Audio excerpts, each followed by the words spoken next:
Good afternoon. Welcome to the launch of the 2026 IDB Latin American and Caribbean Macroeconomic Report, titled Resilience and Growth Prospects in a Shifting Global Economy. Today's event will be conducted in English with simultaneous interpretation into Spanish. We're also live streaming in two languages on YouTube and Facebook and in English on LinkedIn. To deliver our program, it's my pleasure to invite the President of the Inter-American Development Bank, Ilan Goldschpan, to deliver the welcome remarks. Mr. President?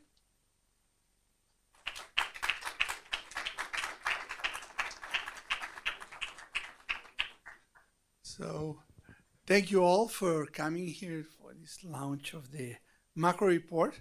I'm very happy to launch the report here, to give special attention to the launch here, especially because we are just about to go to our annual meeting, and that sets the stage for where the region is, what are the challenges. This is very important. I would like to thank our team that has worked very hard, everybody, Laura, Ernesto, João, Lucian, everybody that has been working, Ana Maria and everybody else. It's a very, very important and very good report. Thank you for the ones that are coming here as guests to help us with the lunch. Enrique and the other guests here with us. Thank you very much for being here with us. So this is the report. It's called Resilience and Growth Prospects in a Shifting Global Economy. I don't think there's a doubt that there's a shifting global economy.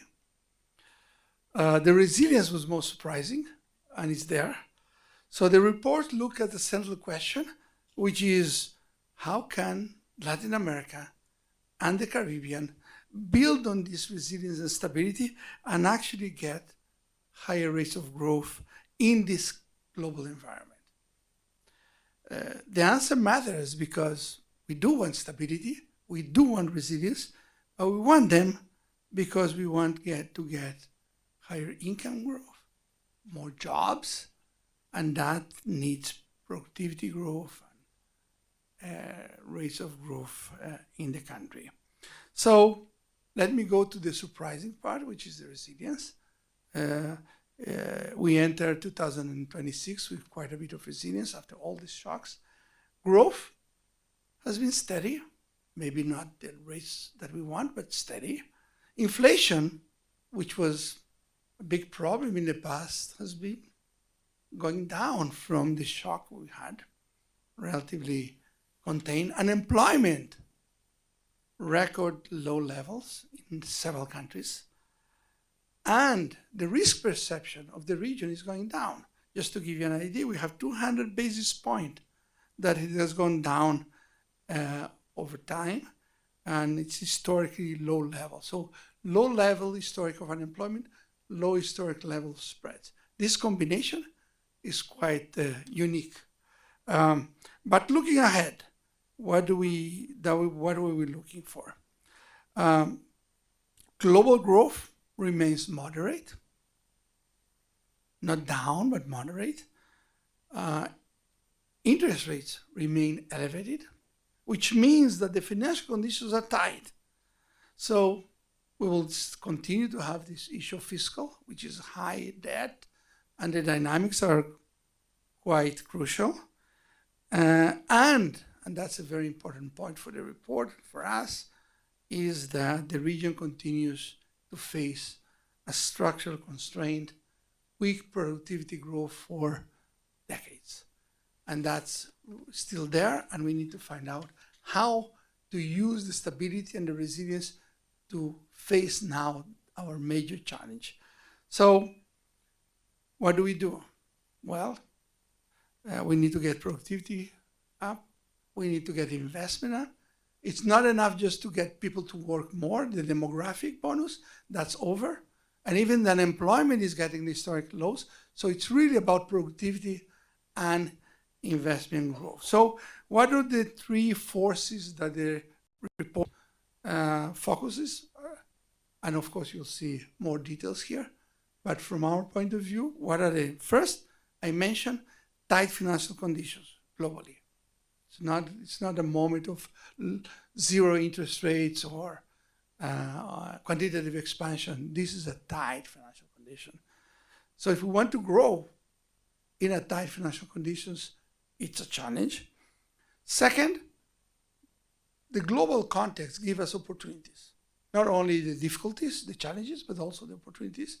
One of them that we have been raising here, one of the priorities of the IDB in the region is the demand for critical minerals.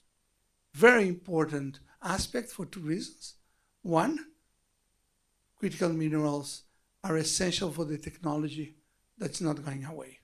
So technology is bringing a demand for long term for these minerals. Second point is important. The region is a major supplier of these ones. So the combination of the two makes it a priority for us.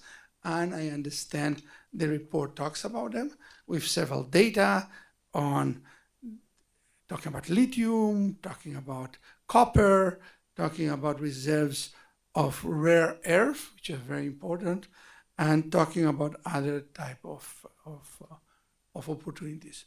Third, we cannot ignore, and we should not, we should take advantage of that, artificial intelligence.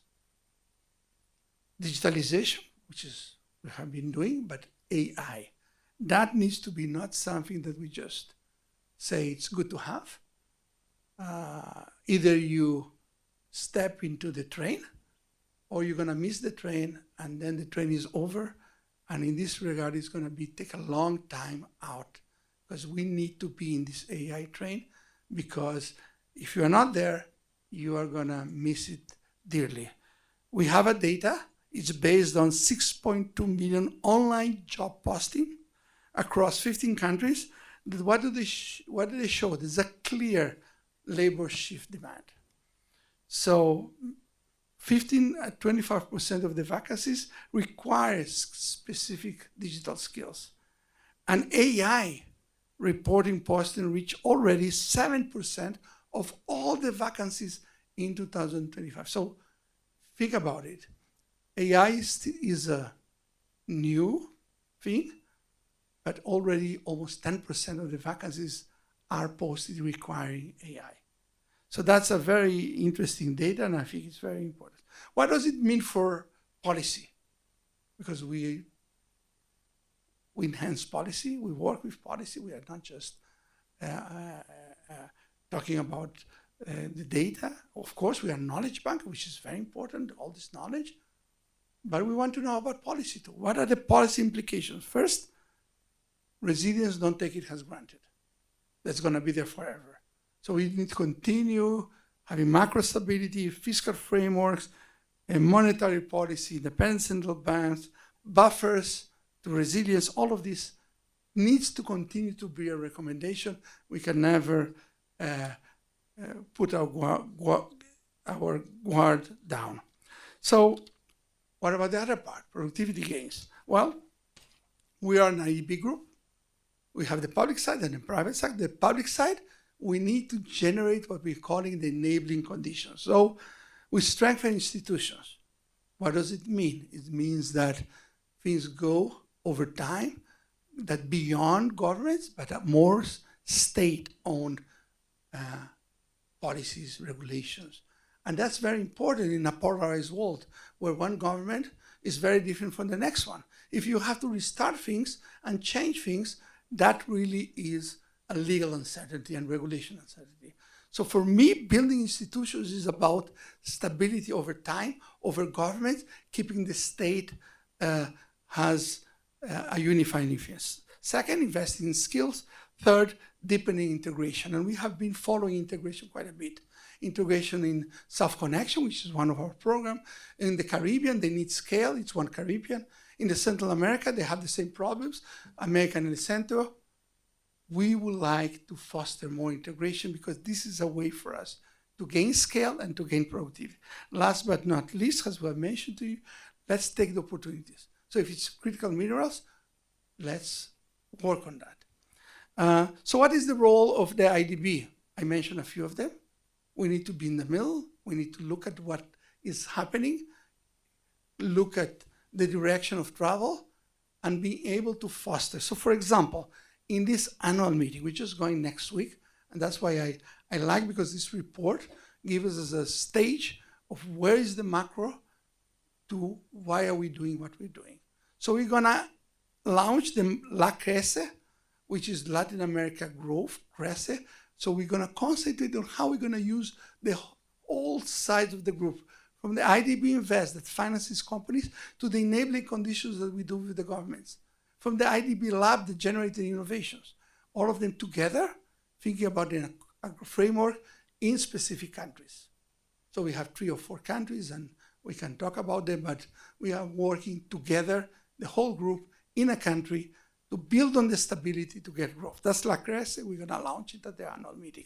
Second, LAC Minerals. So it's, again, what do we want to do with LAC Minerals? First, work on the regulations, work on the infrastructure, work on getting the conditions for what? For investment in minerals. Then we get the IDB Invest to finance these companies. But more than that, we would like to have a view that we can actually generate more value added in the region. And that's much more difficult to say than to make it happen, because the prices, the global prices, are not constructive today to actually get the refining and processing here. But I think we can get it, because I believe there's a way for us to do it, get countries to invest in processing, more value added. If they get long-term contracts, if they get some enticing pricing for some time, and I think this is related to what the global economy is saying, safe supply chains. So I think the region can offer safe supply chains in exchange for long-term demand and some constructive pricing to get it. And what we should do is be the bridge and foster all the enabling conditions that are happening. So that's like minerals. And last but not least, we're gonna talk about our Procure Plus. That's our reform on how we modernize procurement. Because if you modernize procurement, you can get better and much more competitive bidders, more competitive firms in our region, which means more investment, which would generate more value, efficiency, and transparency over time. So let me conclude saying that the Latin America area has demonstrated resilience in a difficult global context. The next step is to translate this resilience into stronger productivity-led growth, and I will say biased towards private sector-led growth. And the reports provide strong analytical bias to guide that effort. My congratulations again to everybody involved, the research team, to our colleagues across the fiscal and municipal management division, the infrastructure, the energy sector, the social protection labor division. I hope I'm not forgetting any division in the department, but those I would like to thank all of you.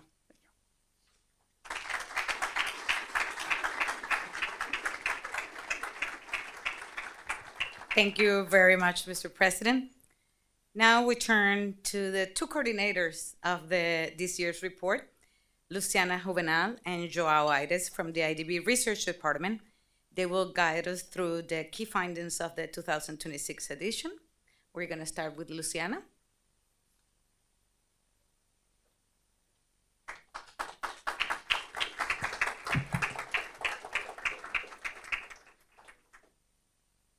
Good afternoon, everyone. Thank you for joining us today. It is a pleasure to present our 2026 macro report. As the President highlighted, this is a collaborative effort, and I would like to thank everyone who has been involved in the production of the report.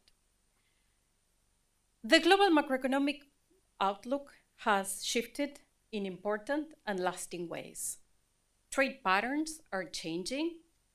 Technology is transforming production, and geopolitical tensions are reshaping investment decisions. In this environment, Latin America and the Caribbean enters 2026 in a stronger position than in past cycles. Unemployment is low, inflation has returned close to target, and sovereign spreads remain contained. This is not by chance.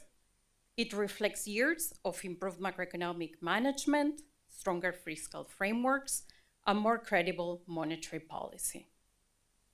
But resilience is not immunity. Growth remains modest, public debt is elevated, and global long-term interest rates are higher. The challenge is now clear: convert resilience into sustained growth. And this will require deliberate policy choices. With this in mind, 3 points are central. First, resilience has held, but constraints remain tight. Second, AI and digitalization are reshaping labor markets, productivity, and competitiveness, but the gains are not automatic. And third, critical minerals offer a strategic window of opportunity. In short, the region has built resilience. Now it must use it wisely. Let me now elaborate on some aspects related to resilience. Labor markets are one of the region's strongest pillars. As shown in the graph, unemployment rates across most countries are at or near historical lows. However, employment resilience has not translated into strong productivity gains. And this is one of the reasons why growth has been modest. With demographic tailwinds fading, labor cannot be the main growth engine going forward. Resilience is also reflected in the evolution of sovereign spreads. Improved macroeconomic management over the past decade has paid off. We see this clearly in investor confidence during a period of heightened global uncertainty. The graph illustrates this point very well. The green area, which captures sovereign spreads or the risk premium that investors demand to hold the region's debt, has narrowed significantly. In fact, MB spreads are at historically low levels. That compression in spreads helped partially offset the increase in global long-term rates, which you see reflected in the blue area. However, it is important to emphasize a key point. Financing conditions remain tight. Even though advanced economies cut policy rates in 2025, long-term interest rates did not decline. They remain elevated, reflecting high global debt levels and persistent uncertainty. And this matters for the region. Even in a scenario where advanced economies were to cut policy rates further, this would not automatically translate into lower long-term rates. The global stock of public debt has accumulated significantly, particularly debt of advanced economies, and markets are demanding compensation for holding longer maturity assets. Now, the combination of structurally higher global long-term interest rates and elevated debt, much of it a legacy of the pandemic, has fundamentally changed the fiscal stand in the region and the debt dynamics. Higher rates are now applied to a much larger stock of debt. As a result, interest payments have risen significantly. And this shows up clearly in two places: in fiscal accounts through rising debt service burdens, and in external accounts through higher primary income outflows. This has made fiscal consolidation more difficult. And even in countries where primary balances are relatively contained, rising interest costs are now the dominant driver of debt dynamics. As the chart shows, debt levels have stabilized, but at levels that are above the estimated fiscal risk thresholds. And this is an important distinction. So, debt is no longer rising rapidly, but it is not comfortably declining either. Under these conditions, policy trade-offs become more complex. Some countries have been tempted to breach fiscal rules or shorten their maturities to reduce immediate financing costs. While these measures may provide short-term relief, they can increase medium-term fragility. Frequent rule breaches weaken credibility, and short-term maturities increase rollover risk. Now, let me turn into risks. As usual, there are risks to the downside. And one of the central risks we analyze in the report is a shift in global risk appetite. This is a scenario in which global investors retrench, so they are less willing to invest in emerging market economies, and the repricing tends to be abrupt and synchronized across markets. For Latin America and the Caribbean, these episodes are particularly consequential because the region is exposed through both real and financial channels, and these channels tend to reinforce each other. On the real side, the evidence shows that in response to a shift in global risk appetite, GDP contracts. This reflects weaker external demand, lower export revenues, and tighter domestic financial conditions that compress consumption and investment. A central result of the analysis is that a large share of transmission operates through commodity prices. Episodes of changes in risk appetite essentially have a negative impact on global demand, which leads to lower commodity prices. And for a region where by and large commodities remain a major share of export and fiscal revenues, that is a direct hit to the terms of trade, the trade balance, national income, fiscal revenues, and this deteriorates the fiscal position. This is why a downturn can become sharper and more persistent. Now, the question is, who is the most affected? The effects are certainly not uniform across countries, and the countries that are most affected tend to be countries with lower fiscal space or weaker credibility. And this is because they face a larger increase in spreads and have less room to smooth the cycle.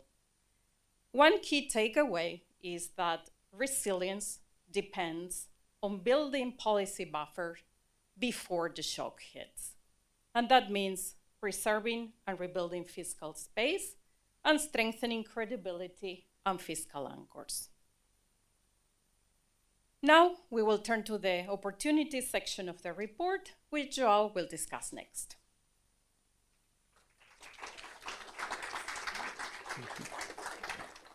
Thank you.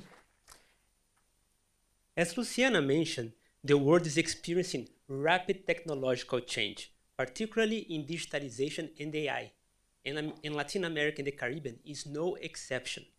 To better understand how these changes are affecting labor markets in the region, we analyzed data from the IDB Labor Market Observatory.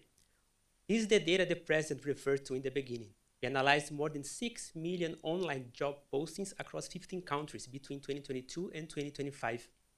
As you can see, the data shows that the number of job postings mentioning AI increased sharply in 2025.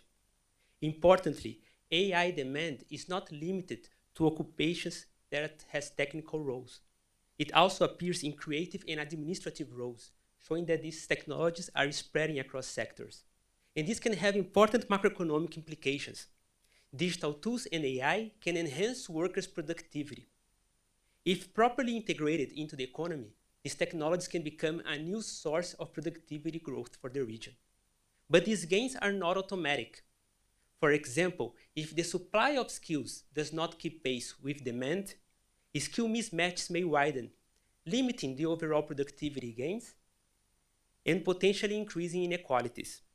This makes workforce preparation central to the region's growth strategy, including investments in technical training, as well as greater labor market flexibility to allow that workers are allocated efficiently. Another dimension of the digital transformation is the digitalization of financial assets and payments as well. the adoption of cryptocurrencies, digital currencies, have expanded rapidly across the region. Within this broad category, stablecoins have grown particularly fast. These are digital currencies usually pegged to another currency, most often the US dollar, and designed to maintain a stable value. In 2023 alone, Latin America and the Caribbean acquired approximately $150 billion in stablecoins. To understand how these digital instruments are being used across the region, we conducted a regional survey asking individuals whether they hold cryptocurrencies and US dollars in their portfolio. The results show that the use of cryptocurrencies is already substantial. 12% of respondents reported holding cryptocurrencies in their portfolio. But the most important finding is the connection with macroeconomic expectations. Those individuals that expect higher currency depreciation are the ones that are more likely to hold cryptocurrencies. This shows that these digital innovations are increasingly part of how households hedge against macroeconomic risk. From a policy perspective, this matters. It lowers the cost of currency substitution, increasing the importance of stable and credible macroeconomic policy frameworks. Digitalization also creates opportunities on the fiscal side. Across the region, electronic invoicing, digital VAT systems, and increased third-party reporting have improved information. The evidence for the region suggests that these tools have facilitated the detection of underreporting and incentivized firms to declare higher revenues. But digitalization alone is not enough. The evidence also shows that those firms that increased reported revenues also responded in other ways, such as increasing reported costs, and also making use of deductions more intensively, which ultimately reduce the gains in net tax payments. The key lesson from the report is clear. Digital tools expand the tax base and facilitate the detection of underreporting. But lasting revenue gains require follow-up audits, stronger legal frameworks, and more credible enforcement strategies overall. Now let's turn to critical minerals. Digitalization and AI, together with the global energy transition, are increasing demand for minerals such as lithium, copper, nickel, and rare earths. But what makes a mineral critical? Criticality reflects both their economic importance and supply risk. On the demand side, these minerals are essential inputs into electric vehicles, renewable energy infrastructure, and advanced manufacturing industries. And advanced computing hardware, among others. On the supply side, global production of these minerals is often geographically concentrated and substitutes are limited. That combination, high strategic importance and constrained supply, is what makes them critical. The projections shown in this slide suggest that global demand for several of these minerals will multiply over the next decades. For Latin America and the Caribbean, this is particularly relevant. The region holds significant reserves of many of these minerals, placing it in a strategic position in this evolving global economy. It has the potential to boost investment, export, and revenue and fiscal revenues, but as history reminds us, this will depend on how these resources are managed. Having reserves is not the same as producing them, and producing them is not the same as capturing value. A central policy question is whether countries will be able to move beyond primary extraction and develop higher value-added activities, such as processing, refining, and manufacturing, and providing inputs to advanced manufacturing industries. Regional integration becomes particularly important in this context. It can provide the scale needed to support the development of these downstream industries and to attract investment. This is especially relevant at a moment in which global value chains are realigning, and the demand for these minerals are increasingly tied to industries that are still emerging and whose production structures are still evolving. This moment offers opportunities, but realizing them requires policy action. At the same time, mineral revenues can be volatile, which calls for stronger fiscal policy frameworks. Sovereign wealth funds, in particular, have been particularly successful in translating temporary revenue gains into long-term financial assets. In short, the endowment of natural resources create opportunities, but institutions will determine the outcomes. Now let me close with a broader reflection. The region entered this period of heightened global uncertainty with greater resilience. This foundation matters. At the same time, profound structural shifts are underway. Technological change are already changing how workers work, how individuals work, how firms produce, and how governments operate. These forces, again, are creating real opportunities for the region, but they are also demanding more from policymakers. The central message of the report is simple. Resilience creates this space and must be preserved, but growth requires action. And that's the conversation we look forward to continue in the panel. And I invite you to download the report, and thank you very much.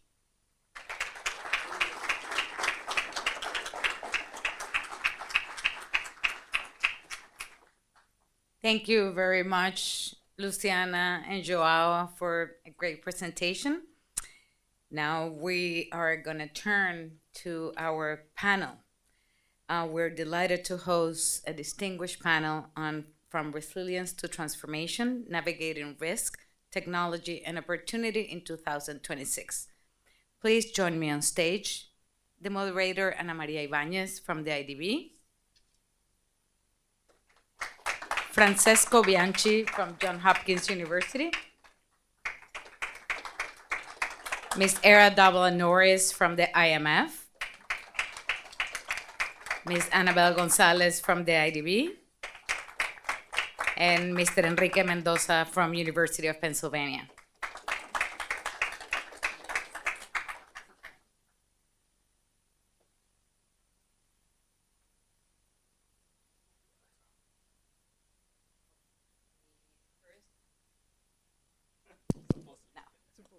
Now it's working.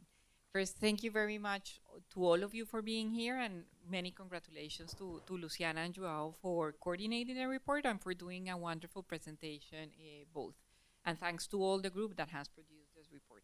And lastly, thanks to the great panel that we have today to discuss the contents of the results of the report. So let me start first with you, Francesco, just one question.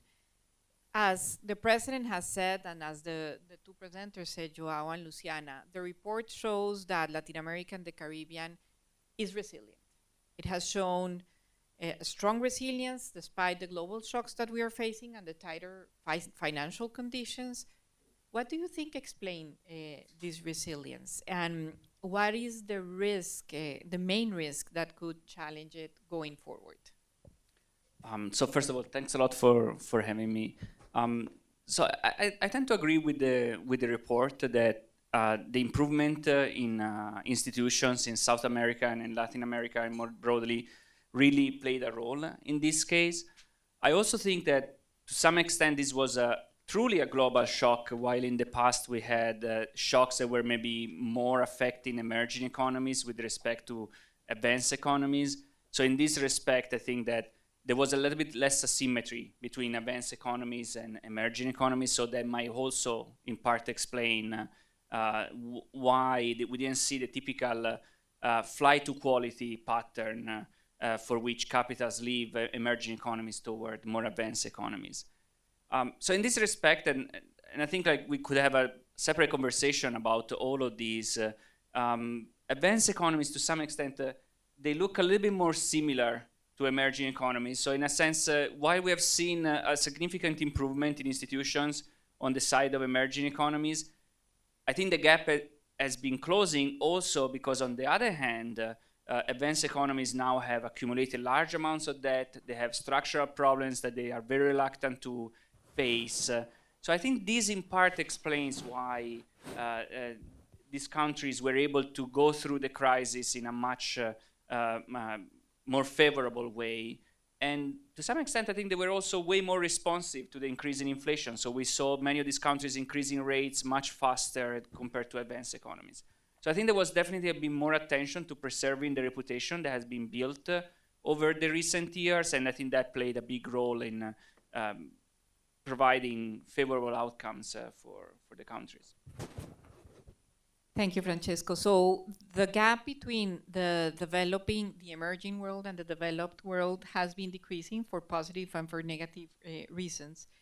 But we still have some vulnerabilities. And I would like to ask precisely about one of those areas, about the tighter fiscal space that we are facing in the region and the higher interest payments. Is this really only concentrated in the Latin American and Caribbean region, or is it more global? No, are other countries facing this tighter fiscal space? And how do you see the fiscal frameworks evolving in this environment? We talk a little bit about the fiscal rules and how the countries in the region are applying those. So thanks again to the organizers for inviting me. I actually enjoyed reading the report very much. I learned a lot. So when I step back and I look at the fiscal position, sort of pretty much globally, I think most countries are in the same spot, which is debt levels are very high in most parts of the world, in both advanced and emerging economies. Emerging economies have fared better on the whole from a global perspective, but we're not where we were prior to the pandemic. And if you zoom in on Latin America, debt levels on average tend to be higher than they are in many other emerging market economies, so 70% of GDP as compared to slightly above 55%.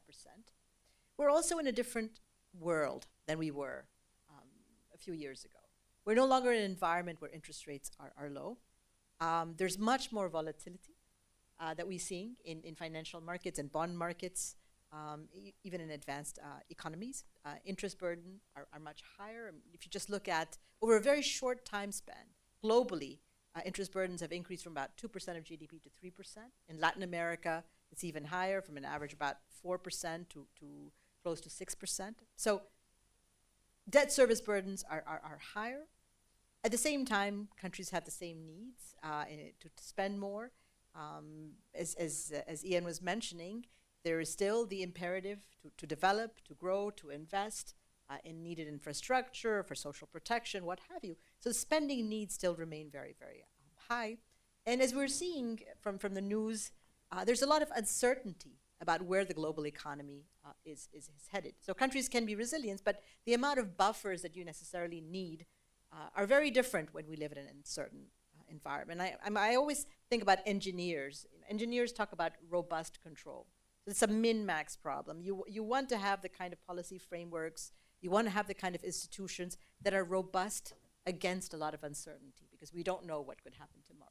And I think from that perspective, really thinking about whether fiscal frameworks in Latin America, and in most countries in the region do have fiscal rules, they have the institutions, they have the frameworks, but are they sufficiently agile? Are they sufficiently adaptable? Are they sufficiently flexible to sort of navigate the uncertain tides? And are policies being taken, or are they being adopted in a way where you have the institutions, but are you implementing the rules categorically, systematically? Are you preventing policy from becoming pro-cyclical? We're talking about the AI and the associated rare earth bonanza that potentially Latin America could exploit. It is exploiting and could exploit going down the line. The question is, do we have the institutions in place to prevent those sort of commodity boom-bust cycles? Are we going to have the frameworks in place to prevent fiscal policy again from becoming pro-cyclical? And the region has been known for having episodes of very sort of pro-cyclical policies. And then in the end, we have the frameworks, we have the debt anchors, we have the escape clauses. Are we going to go back to respecting them more categorically and in a way that actually builds the credibility that is required in order to navigate the turbulence of the global economy? So I do believe these are important messages, and we work quite a bit with our countries working on their fiscal frameworks. And it is important that we help countries to have buffers in this moment of uncertainty, and to avoid procyclicality, no? To have the buffers for that to happen. And this is something that is important to push.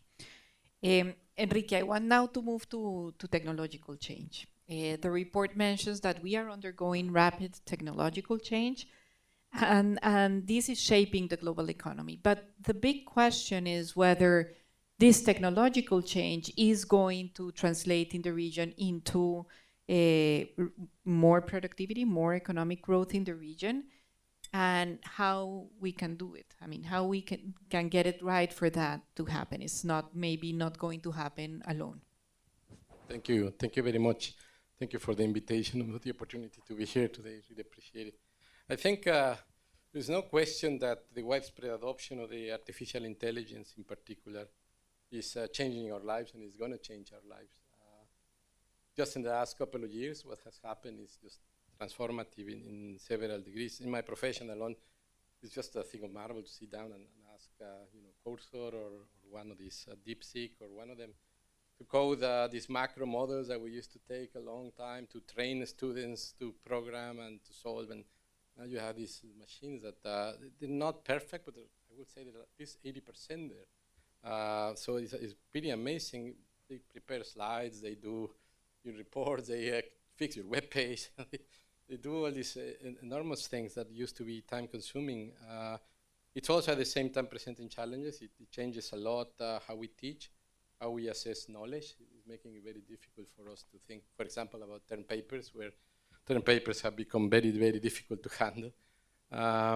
Now, but think about nations and the region in particular. Just like with other industrial revolutions, there's going to be winners, there's going to be losers.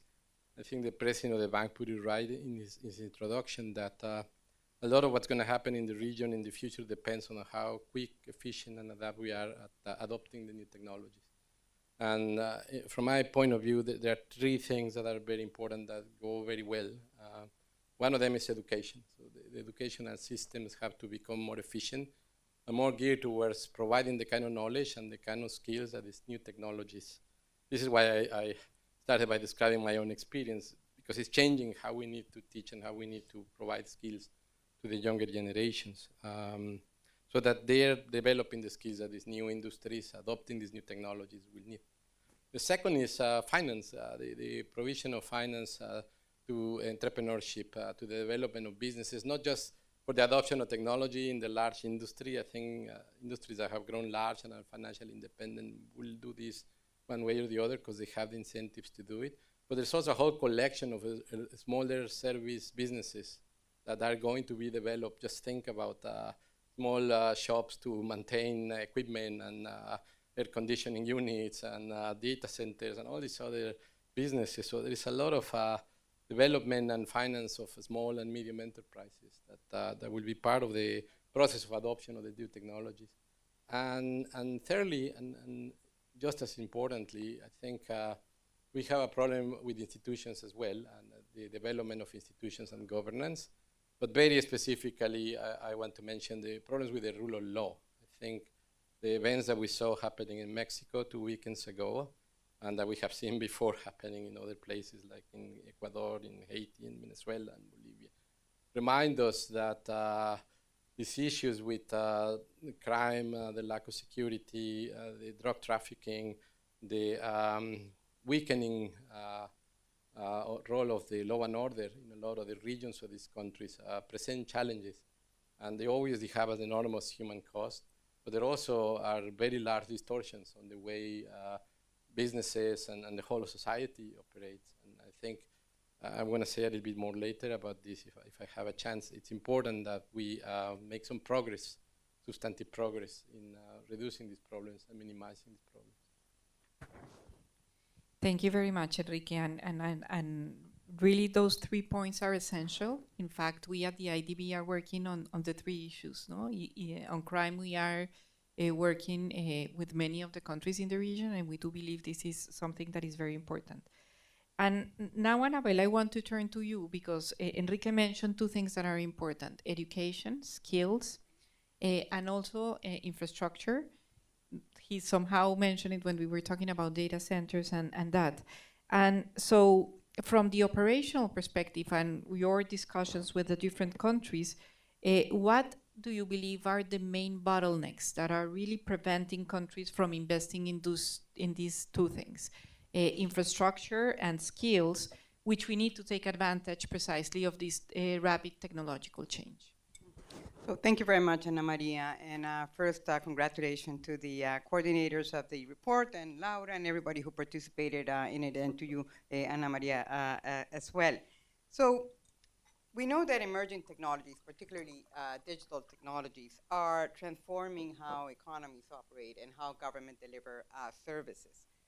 And I think from the IDB's operational perspective, the challenge is not only investing in infrastructure and skills, which is of course very relevant, but also in ensuring that these investments translate into broad adoption and meaningful returns. And here, digital investment is often profitable at the outset, but reaching everyone is a different challenge. And in most cases, the full return on digital investment materializes when the adoption is widespread. If usage remains limited, governments must continue to maintain physical in-person systems, and that significantly reduces the potential efficiency gains. So from the operational perspective, and there is also a report here at the IDB that I think captures this well, it's called Disconnected Digital Public Services and the Challenge of Equity, which I also highly recommend. But from the operational perspective, we basically see a set of interconnected bottlenecks that apply broadly to the challenge of harnessing emerging technologies. The first ones, and have been mentioned here, is fiscal constraints and competing priorities, of course. We know that countries face tight fiscal spaces, budgets already stretched across social spending, debt service, infrastructure, and technology investments. They have like a longer term, more uncertain horizon, so they normally struggle to compete with more immediate needs. So that's the first one. The second one is that fragmented investment undermines investment efficiency. And one thing that we have seen is that from working at the digital transformation in public services, is that digitalization only works when there is collaboration or coordination across government. But in many countries, institutions move independently, each deciding what to digitize, when and how. And we have, normally tax administrations are very efficient. They have an incentive to do this. Other institutions more related to social spending, for example, do not. So this is something that we see inhibiting the leverage of digital technologies in our countries. The third one is human capital constraints. And this is not only about, challenges in attracting and retaining digital talent, which has to compete with the private sector and others, but it's also that there is a set of multidisciplinary skills that are needed in this space and that are not necessarily readily available everywhere. And last but not least, there are also demand side and trust issues.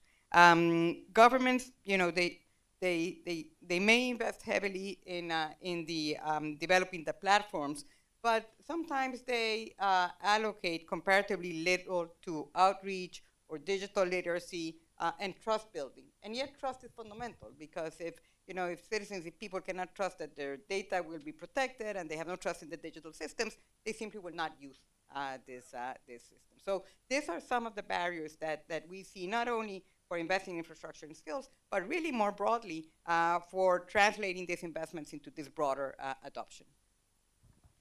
Thank you, Annabelle. And you mentioned several challenges on how on adopting digital technologies. And one of the issues that is addressed in the report, and I would like Era to ask, is about digital transformation for tax administration, which has proven to be important and to help increase tax revenues.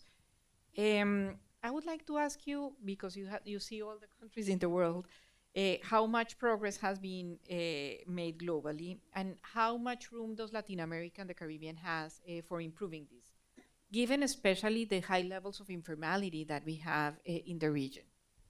Yeah, no, and this is one area that the IMF has been working very closely with a fiscal group here at the IDB and the tax administration side. So it's really phenomenal how digitalization has fundamentally changed tax administrations, not just in Latin America, but I would say around the world. I mean, the way that governments collect taxes.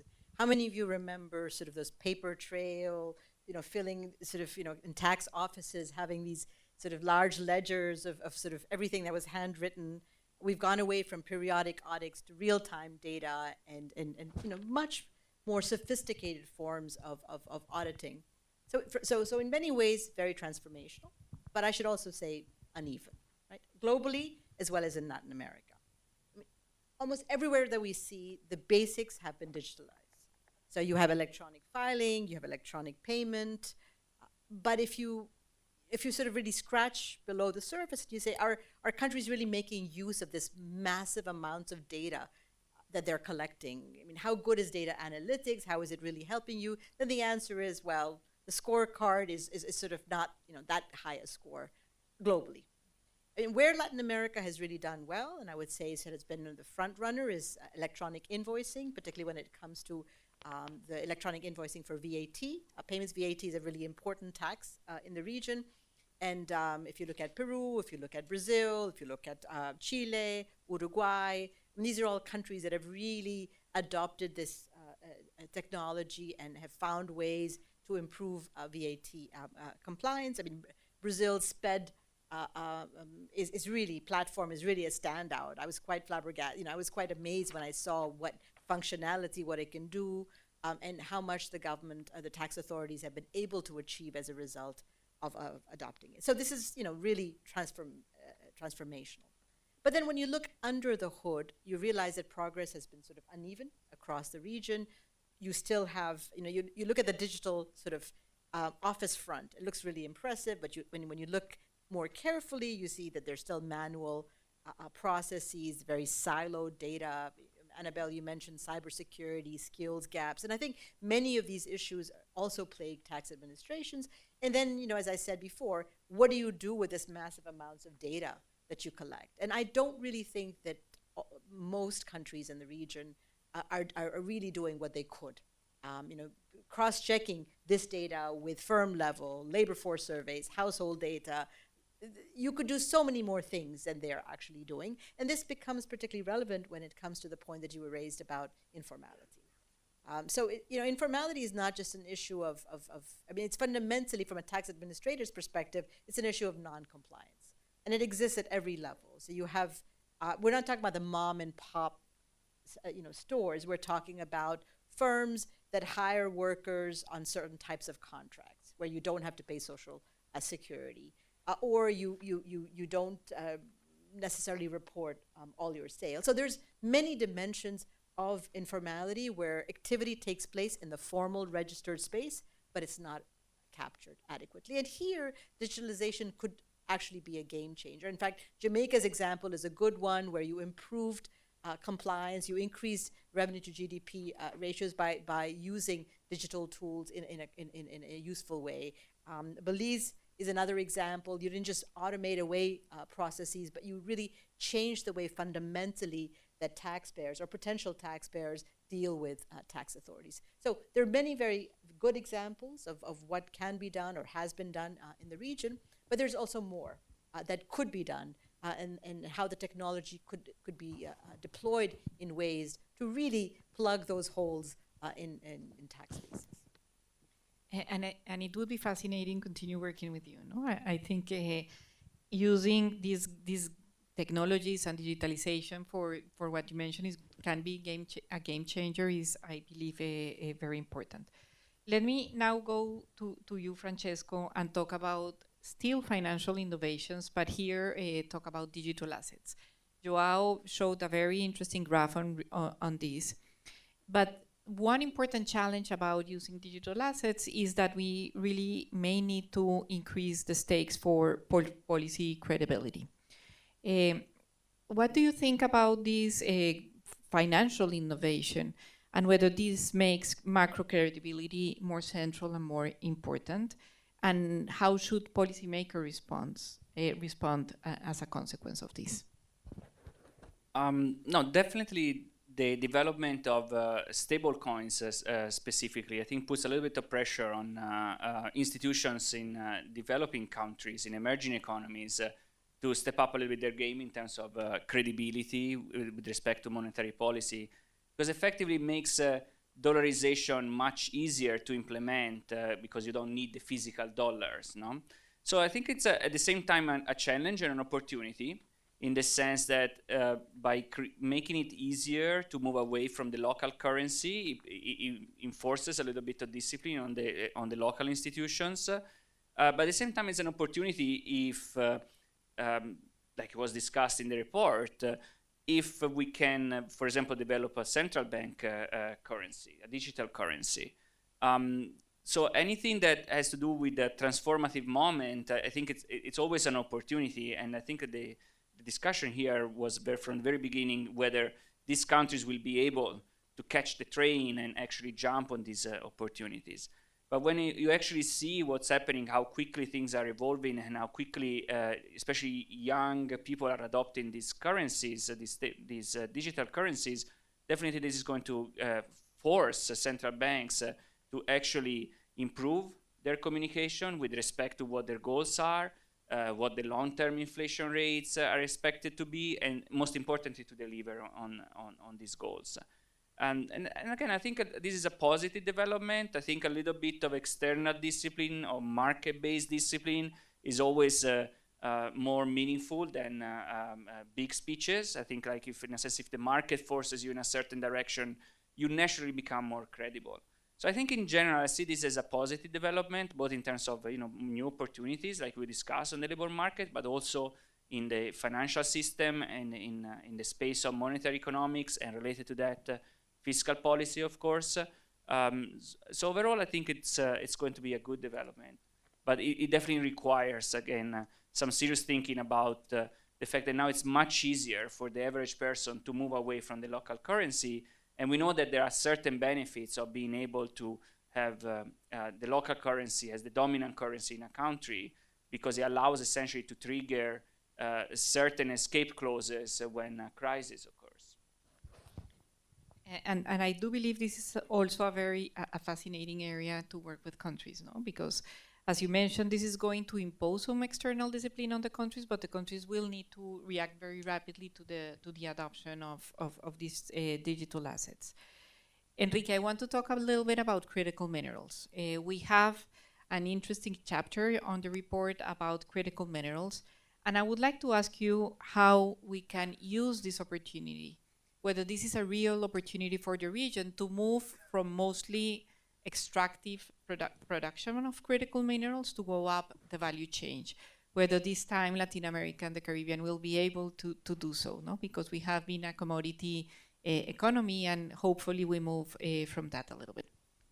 Thank you. Yes, I have to say this was probably my favorite part of the report. I think Luciana and Joao did an extraordinary work on covering not just the angles of being informative about what is the opportunities that these various critical minerals represent, but also the challenges. And so I want to separate the discussion about these two parts, the extraction of the minerals, as well as the creation of value added that is also important.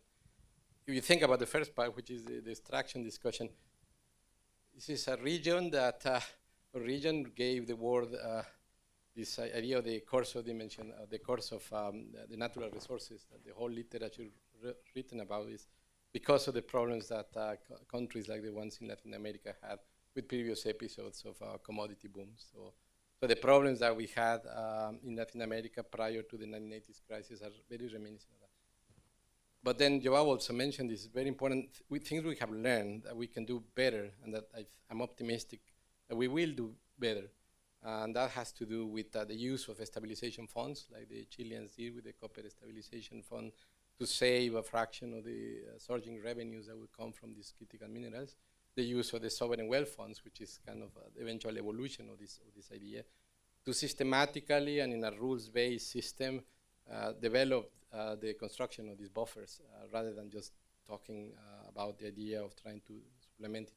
It's also important that we have supplementary policies, monetary, fiscal, and financial, that will support our work too. Before, the problem that countries had, like certainly my homeland with the oil boom, was that we did not have the fiscal and the monetary discipline to accompany the bonanza that the oil presented to Mexico in the late 1970s. So you look at the list of the top 10, like they show also in the tables.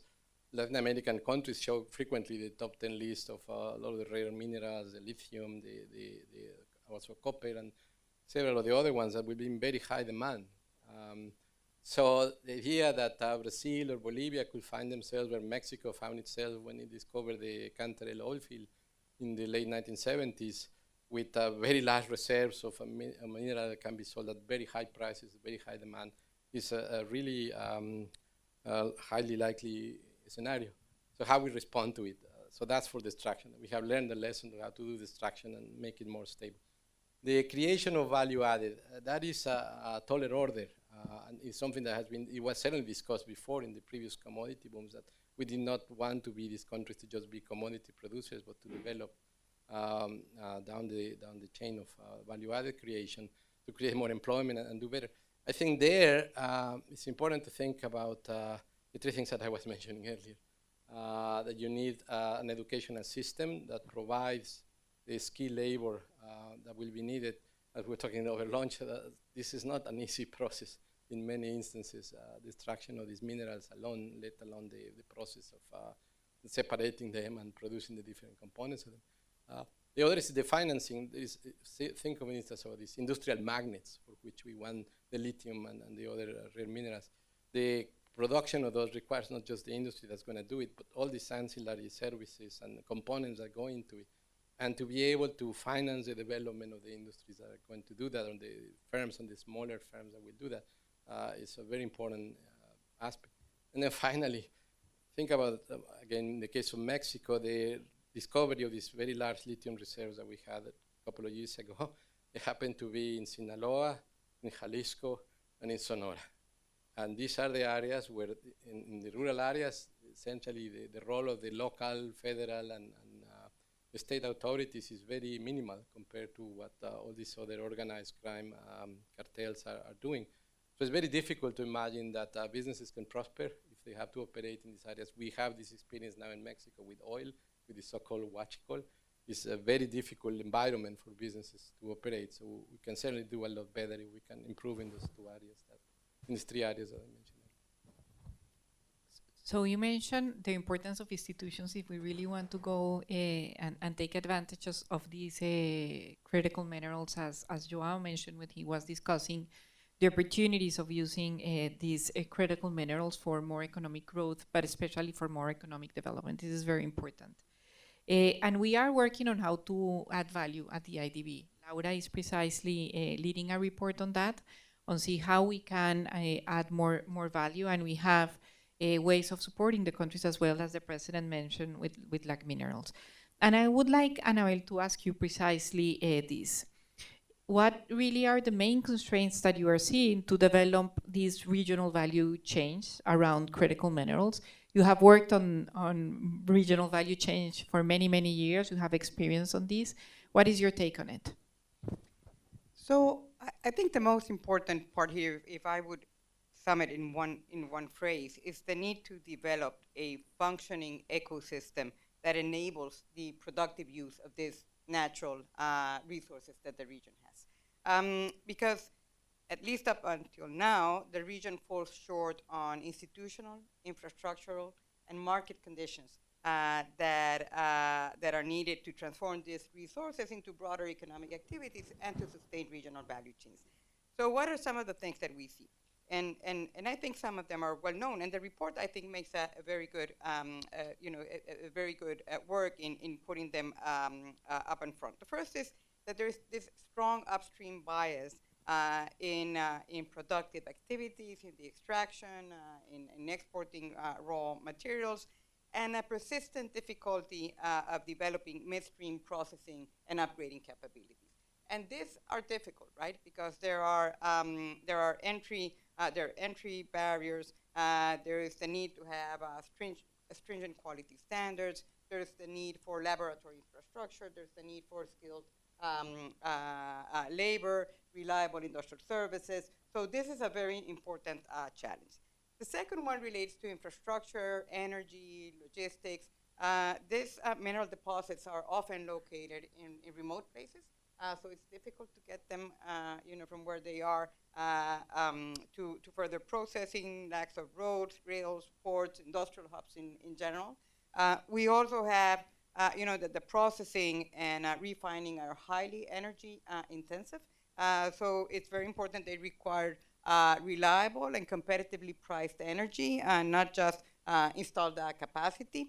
So, this inadequate sort of transport corridors, the fragmented logistics, the energy, volatile energy supplies, all of this raises cost and reduce the feasibility of the cross-border regional value chains.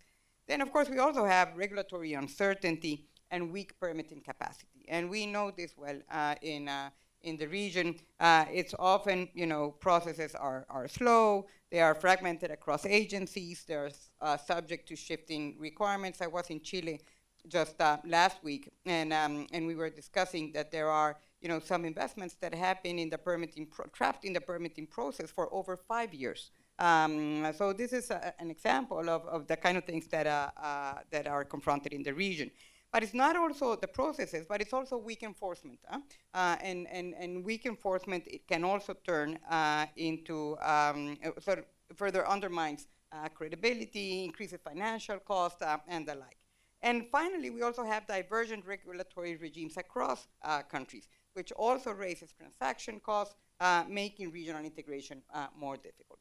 So a fourth point I'd like to highlight, and the report links, again, makes this very well, is the environmental and social conflict risks that are very high in the region. And these are related, to issues like use of water, or sometimes relate to broader trust issues. But this basically translates into, and of course, institutions in this area sometimes are not very strong. So this uneven governance capacity really becomes a competitiveness constraint. And this is related to the final point that I want to make, which is that in this area, there is significant firm concentration and limited regional coordination. So there are a number of multinationals that work in this area that are the ones who bring not only the capital, but the technology, the know-how. And these firms are highly sensitive to risk and reliability. And the point that I was mentioning before is something that sometimes deters investment. But it's also at the same time, regional coordination among countries is relatively weak, and this leads to fragmented national approaches. So all of these elements pose a challenge for the region, but there are also opportunities, and there are things that can be done in this space, and this is precisely what we are trying to do in this space. And you know well, because you're leading this with many people in this room, about how can the IDB strengthen its support for countries in the region in terms of improving the enabling conditions, the regulatory environment, mobilizing private investment, including foreign direct investment, which is critical in this area, mitigating risk or reducing risk, building the auxiliary infrastructure, complementary value chains. So there are many things that we're doing and that we can do more to leverage this opportunity, but also to tackle the constraints that are slowing us down in this area.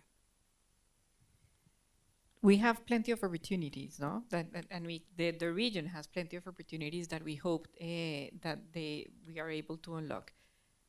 I know I have to close. I just want to ask you a last question, 1 minute question, the same question for all of you, and I will start with you, Enrique. If we look ahead 5 to 10 years, what gives you the most optimism about the region, about Latin America and the Caribbean? There's two things that I find very uplifting.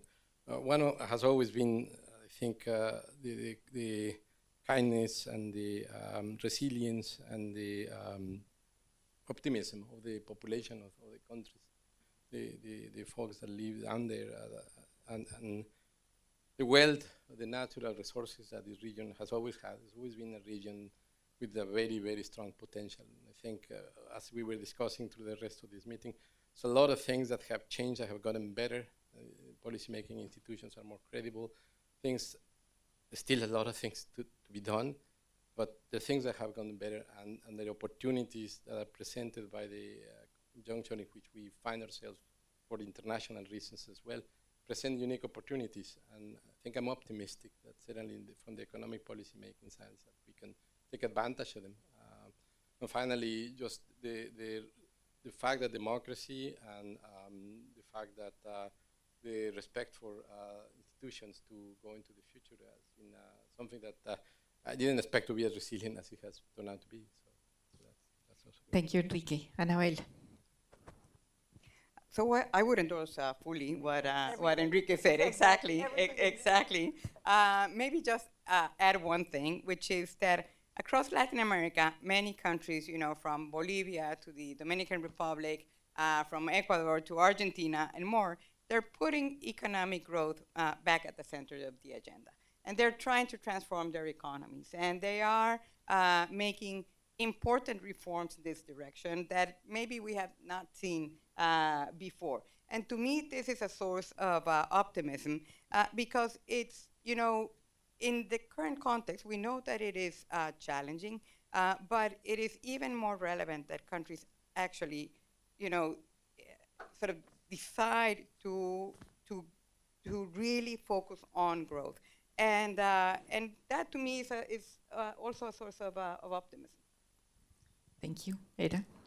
So, everything I wanted to say has already been said before, but I would like to point to two things that I think give me room for optimism. One is that the global order is being reset as we speak, and I think here, one of the big challenges for the region was always integration. I think this is really a tremendous opportunity to diversify, to find new linkages, to become more integrated in ways that creates win-win solutions for countries. So I think that from that perspective, there is a tremendous opportunity. The second, I think, is that the clean energy mix for the region really offers a competitive edge. And renewables account for nearly 30% of energy supply in the region. If you look at Uruguay, if you look at Brazil, is leading in biofuels and in green hydrogen. Costa Rica, Laura is pointing to. So I think as more and more as the AI build out and associated developments could require more energy, as energy needs increase, the ability to offer abundant clean power is a resource and an advantage that very few regions can match. So I think both of these things really offer tremendous opportunities. Francesco. Yeah, I'm at disadvantage here because I go last. So let me just echo some of the things have already been said. So I think, yes, the geopolitical earthquake that is occurring these days is at the same time very scary in the immediate future, in the present, but it also opens opportunity to rethink about the world order and what Latin America can play in this world order. And I think there are amazing opportunities. So in a little bit in a selfish way, you could see this as a pivotal moment for Latin America. And I think more broadly, I mean, a moment of change it's always an opportunity. And from this point of view, I think without getting too political, I think that several of the countries in Latin America have shown that change is possible. So I think I come from Italy, and there is a little bit of fatigue in Europe these days, as if things are the way they are and they cannot be changed. I think several of the countries in Latin America, in South America, to be even more precise, have really shown that change is possible. And I think that's a great lesson for everybody, including advanced economies. Okay, so I want to summarize this last part because I think it's important. We are living in a pivotal moment that provides plenty of opportunities for the region. Many countries have shown that in Latin America that change is possible. And we have many reasons for optimism. We have a competitive edge on our energy supply. It opens an opportunity for regional integration, what's happening at the moment.